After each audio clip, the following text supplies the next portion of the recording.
So the bunch of bullies get the chest with Osiris in it and go run and dump it into the Nile river that night.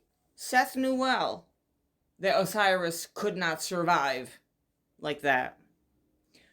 When Isis got the news that Seth had done this to Osiris, she flipped out, raged out, and went absolutely gathered her girlfriends, the Anunnaki girlfriends, which I think were all witches because they were all practitioners of magic, and they set out to go find Osiris.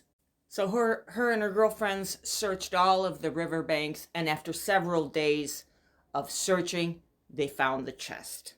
They opened the box, and she found her husband in it dead.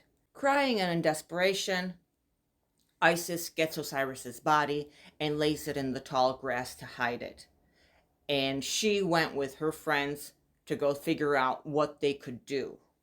So she didn't want Seth to find the body. They hid the body in the tall grass, and they set out to go see and organize and get the things that they needed to perform the ritual for the passage into the afterlife. But Seth decided that he wanted to make sure that Osiris was dead, and decides to go have a search party with his buddies again, all against the Nile, to go look for the corpse, just to be sure that everything was going as planned. He was infuriated because no one could find the chest, so they started with several search parties going out looking all over the place. After Seth sends out all the search parties, took them all night long, they find Osiris's corpse hidden in the grass. So Seth was furious.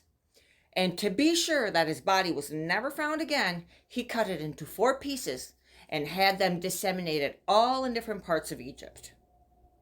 In the meantime, Osiris the next morning goes with her sister and friends, her sister Nephthys and her other girlfriends, to go retrieve the body, because they wanted to perform the rituals and they couldn't find it. Now in the story, this is a point where it says Isis transforms into a huge bird. What does that actually mean in space aging terms? It actually means that she put on a flying suit